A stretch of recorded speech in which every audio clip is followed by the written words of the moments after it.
In this video, I will talk about what is a ground, how ground affect voltages from the affected system, and I will discuss how to isolate grounds, and quickly I will go into a new procedure which you probably have never seen or heard, and is to properly isolate grounds in a very fast way, and it works great whenever working halon systems, lighting systems, receptacles, and so on and so forth.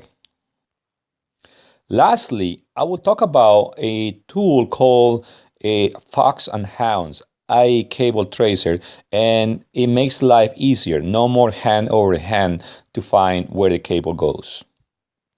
Before we continue, remember, if you find the material in this video too technical, please watch earlier videos where I cover basic electrical knowledge. Keep in mind that the first 28 videos are best understood if you follow their sequential order. Now, back to our video. Here we got a typical lighting system where you got power coming into the light switch, and obviously it goes into a main junction box there, and then from over there it just ramifies into multiple wires. That is pretty common. If you see this over here, and I show this ones because these ones are pretty easy to see, you can see how the core goes into that box, and then from that box there are two cables, one going into this light fixture and then the other one coming in main from another junction box, which is this one. One of the wires going to the junction box that I just showed you, another one going to another light, and then another one main coming from another junction box, and then another one going into this light fixture. To better explain to you how a ground affects or how to find a ground in a lighting system, I created this silly diagram. So I have light fixtures over here. So this is a 2 light fixture, a 2 fluorescent light fixture, same thing. So I got 1, 2, 3, 4, 5 fluorescent light fixtures, and this one is a 3 fluorescent light fixtures. These are junction boxes where the common connections are made so that power can branch off. So if you see main power comes over here, and then from over here it branches off to fit that box, and then this junction box which further feeds into those other 2 lights, and so on and so forth. Now I'm going to add some multimeters so I can actually energize this and show you what a normal reading should it be when I'm not talking about voltage wise, when there is no ground, and then when it's grounded, how the voltages change.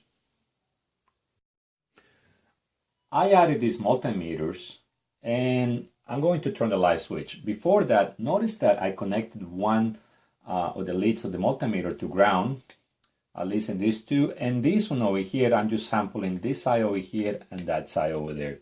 So with the switch off, definitely I do have power up to this point, and I should get half of the voltage of phase B to ground, which is 60 volts. And then this one over here, it should be another 60 volts total, so that when I add 60 volts from phase A and 60 volts from phase B, I should get a total of 120, between 110 to 120 volts. At this point, I wouldn't get any voltage because the switch is off.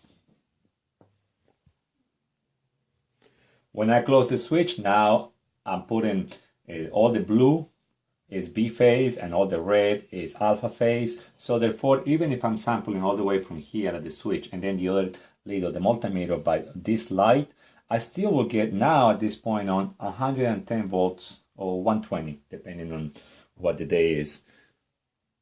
And I say that is because, voltages, it changes. Sometimes you see 115, sometimes 117, sometimes 110, but point blank is 110 to 120 is good. Now I'm going to add my ground. I'm going to simulate that this blue cable over here, it just got grounded. And because of that, now what is going to happen is I'm still going to get 110 volts between phase Bravo to phase alpha.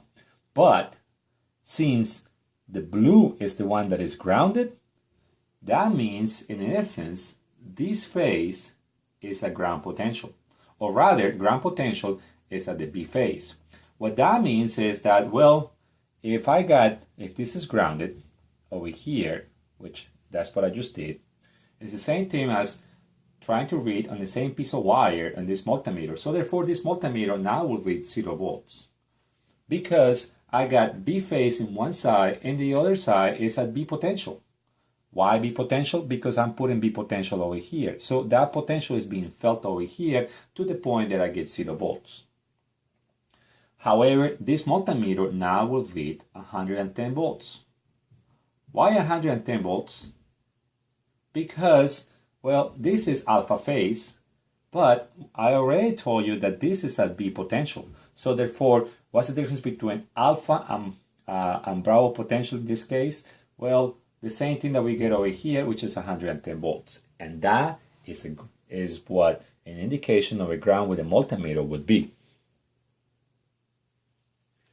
To properly isolate the ground, we will have to remove our incoming voltage, which means tag it out. And then after that, we will start to actually troubleshoot with the measure and the multimeter. Sometimes grounds are easy to detect with the measure, with the multimeter.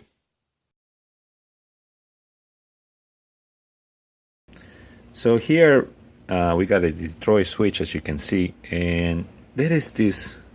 See how that bare conductor, somewhere somehow it happened and it was just touching the side, and that's an example of how a ground can happen. To fix it, I'm supposed to replace the cable, but in this case I'm just gonna put tape into it. Another example of a recent ground that I found is this one over here, and somebody left that dead end cable inside there, and it's live and it's touching the metal case. So I will just put tape into it and that will clear the ground here.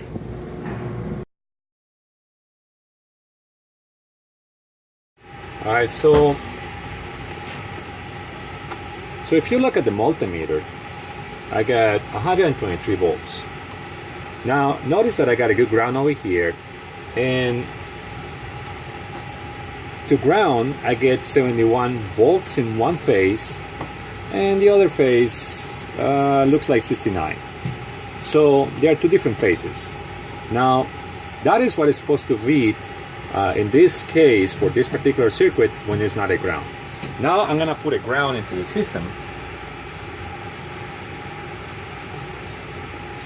and this phase to ground is 0 volts, but the other one now is 123 volts, which is the same thing that you get between phase to phase. And the reason why with that is because this phase is the one that's grounded. That.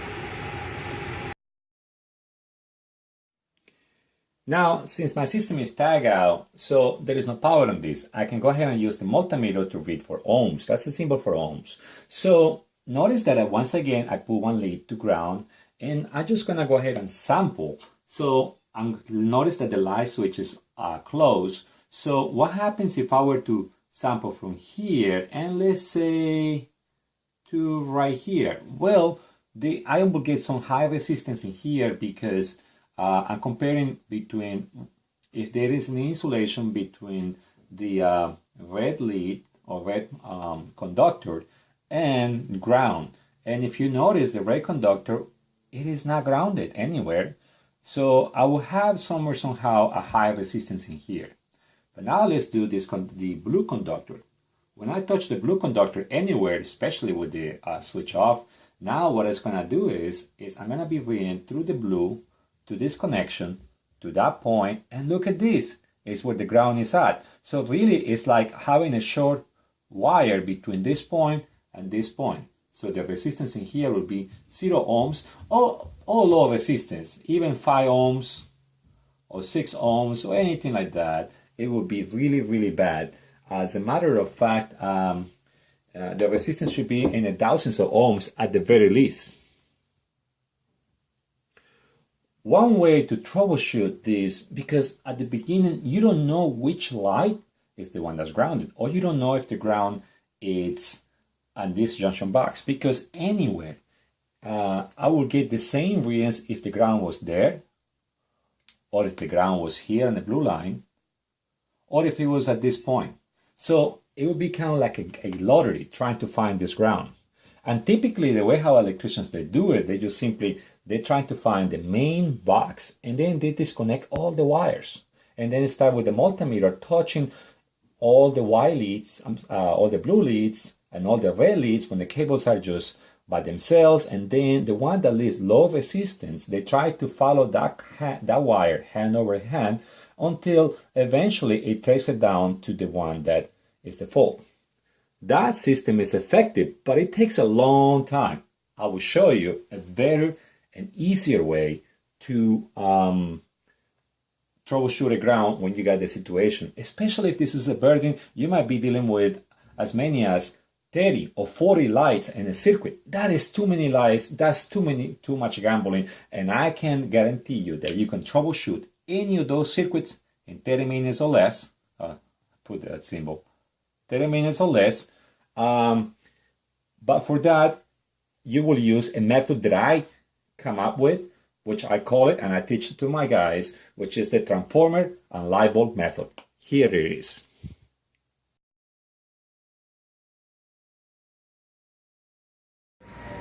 Alright, so I'm not gonna go explain the whole process again because I showed it before, but now we're tracing another ground and we have already successfully traced it. You see over there where we put the black tape, that's the cable that is grounded. It goes into a lock space that we're trying to get access to right now.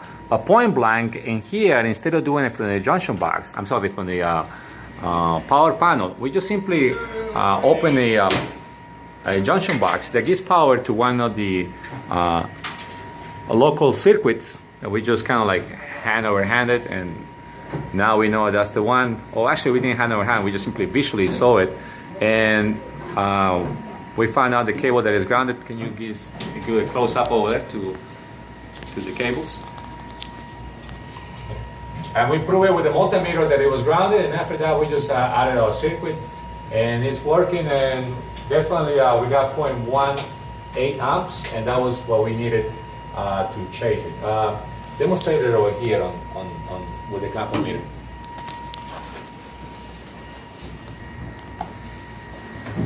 So there is the reading of the cable that is grounded. If I do all the other wires, this is the wire that brings is coming in.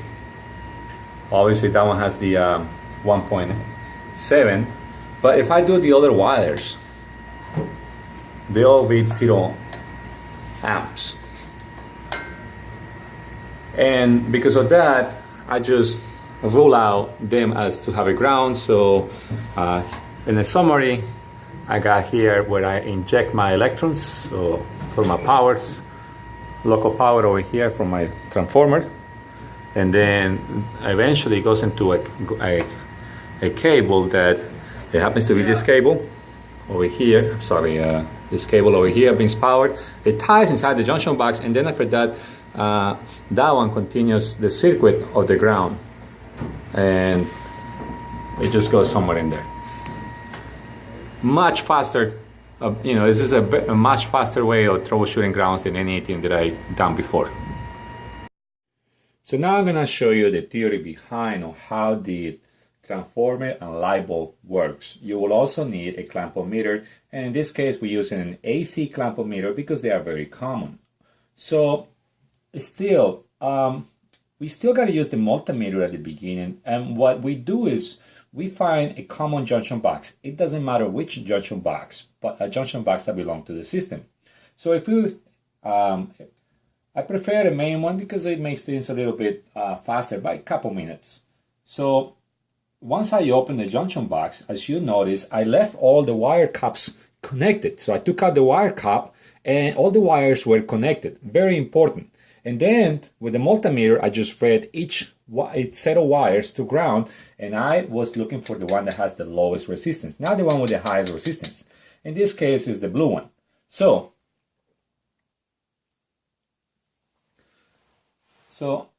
I left all these conductors in there exposed, and remember, this was tagged out, so we are still working without power.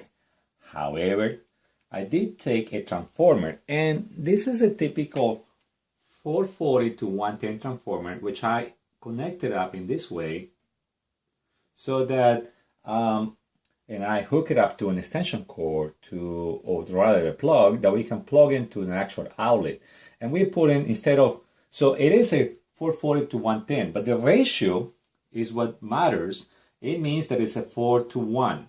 So if I'm putting 110 over here instead of 440, I only get 29 volts maximum voltage, which one side of it I just ground with the grounding alligator clip to a piece of metal on the ship, and then the other side of the secondary, it goes into a light which it turns on very faintly, and then through a long alligator clip wire, I purposely clip into the path that was grounded, which I knew that it was grounded because it is the one that has the lowest resistance to ground with a multimeter. And that, what I did is, it created a path, because remember, we're looking for this ground, which we don't know where it's at. So, but this is a ground, and this is a ground. So what is it that we created? We created a short circuit right here, okay, or a current of return path. So what I'm doing is I'm putting electrons, and that's why I call it an injection point. This is the terminology that I used to explain to my guys. I open a junction box, find the lowest resistance to ground, and then I inject myself, or I inject this ground detector system into that circuit, the circuit that is grounded. And then once the light comes on, obviously there is current flow. Which way is current flowing? Well, the only way for current flowing, it cannot be from this through this light, because in here this is not grounded, that is not grounded, so electrons will never bother to go through here. Electrons will only go one particular path, which is all the way trying to find the grounded path, so that they can return and they can come back all the way through here, and in that way the light will stay on. So electrons are always flowing exactly that way. Now pay attention, because what it means is that all I have to do is, I got a clamp on, once this is working, all I have to do is clamp on wires in the outside. I don't have to open any more junction boxes. I don't have to open any light fixtures. All I do is clamp the cable outside with the two conductors, and if it reads 0 amps, then amps, then I can tell that light is not grounded. If I clamp this light, I will get 0 amps, because there is not this light is not in the current path. So if you notice that in the video, as I was clamping certain wires, there was a particular set of wires that it was going to be having 0.019 amps, and that's what we knew. So in a particular junction box, which in the video you can tell, we clamp on one wire and we get 0.019 amps. We clamp the other wire and we also get 0.019 amps. That's because one is entering with the 1.019 amps and the other one is leaving. So all we had to do is be mindful that to understand, try to figure out which wire was going from this junction box to this junction box. And then once we kind of like figure out what that wire was, we just simply rule it out. We're like, this is the one that's bringing the power, and this is the one that's leaving to the other circuit.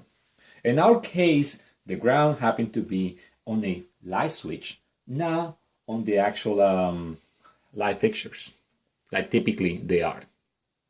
So that is the transformer, light, I call it transformer and light ground isolation method with a clamp-on meter, because you will need, so you need 3 components for you to be able to troubleshoot systems like this. Systems like this, it could take my guys sometimes half of a day to figure something out, because you got to be opening. It's like playing a lottery. With this method, you no longer do that. You just simply find one junction box, you inject into it, ground one side of the secondary, This ground is already there. That's the reason why we are all doing this.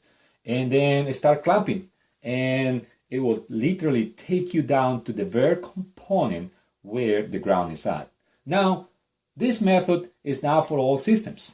There are certain systems that are very, very simple, which is just from the fuse to the component, and those you do not have to use this method.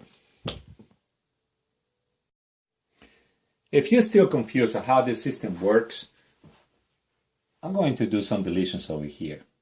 Well, I'm going to take this away. I'm going to delete all of this, because as far as my method, the path to ground is the only one that matters. And from the point of view of the clamp-on meter, when I'm clamping different cables, if it doesn't carry current, it will be 0 ohms. So the problem was that here we had the blue phase, it was grounded. So, and we opened one junction box where we injected, we injected our electrons. And so to do that, we just simply did a very, very simple system, which it was just to take the secondary of a transformer, hook that input to the light, connect it into the phase that was grounded, that was detected with the multimeter, and then this ground was there already. This ground we added by just clipping the alligator clip of the secondary of this transformer into ground. Is this safe? Well, according to the STM300, anything below 30 volts, you're good to go, and the current is very low.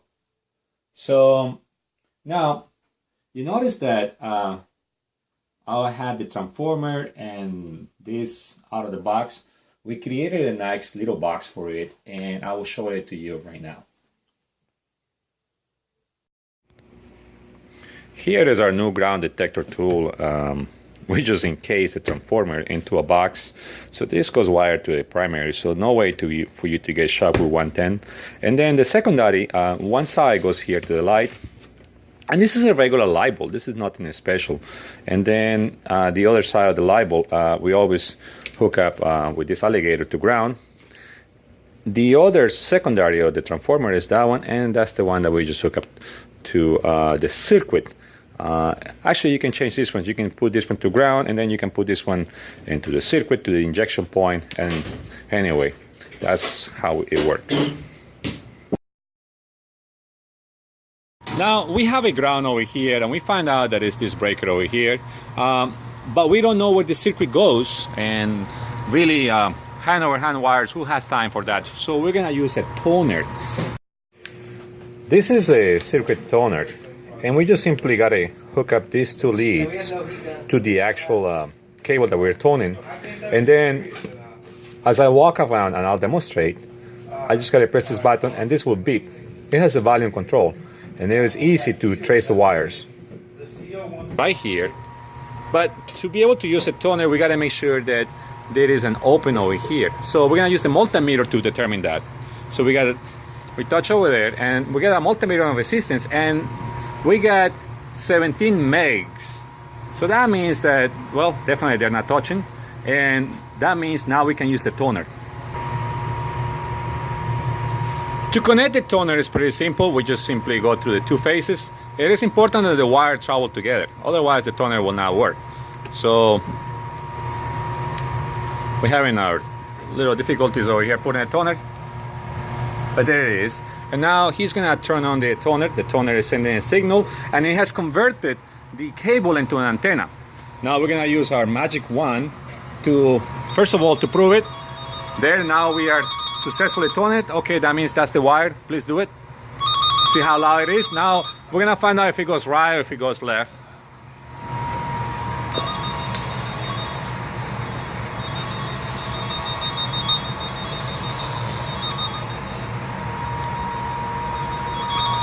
Notice that to the left the signal was weak, so the cable is going to the right.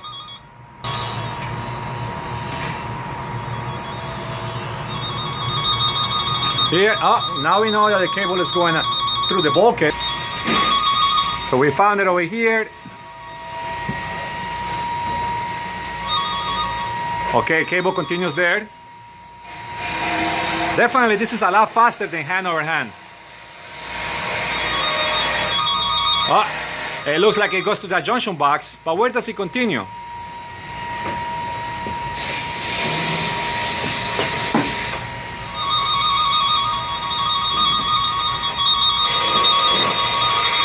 Oh, easy day. It powers receptacles. Okay, so here we got our setup. We got the power coming in, is actually from a receptacle. We power in a transformer, and then on this side we have 20 volts. Out of these ones, one phase is connected to ship's ground. Okay, we proved that this is a good ground. And the other one, here we are connected to our light. You can see the light a little bit dim, and then because it's a small voltage. And then the other one is connected to the one that we know that is a ground, because we did resistance checks between that and ground, and we said that it's less than 1 ohm. So here I'm showing you with the multimeter. We got less than 1 ohm between this phase and ground.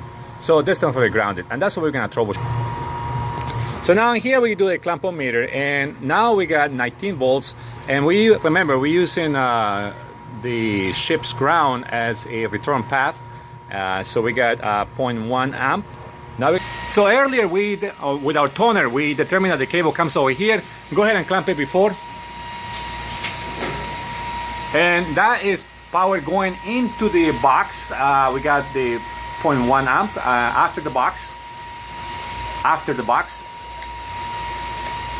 And that means that our ground is not inside that junction box. We're gonna continue. So clearly our wire continues, and when we find out that it goes through here. Now, please clamp the wire. And we still got our 18.19 amps. If we go to this side,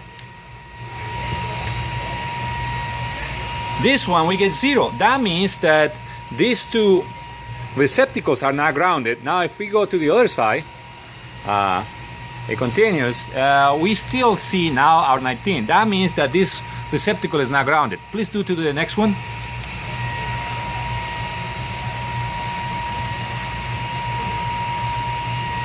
And that one, 0. So that our ground is inside that receptacle box. With this method, we did not open any junction boxes that we didn't have to open. We're just gonna open the one that is causing the ground.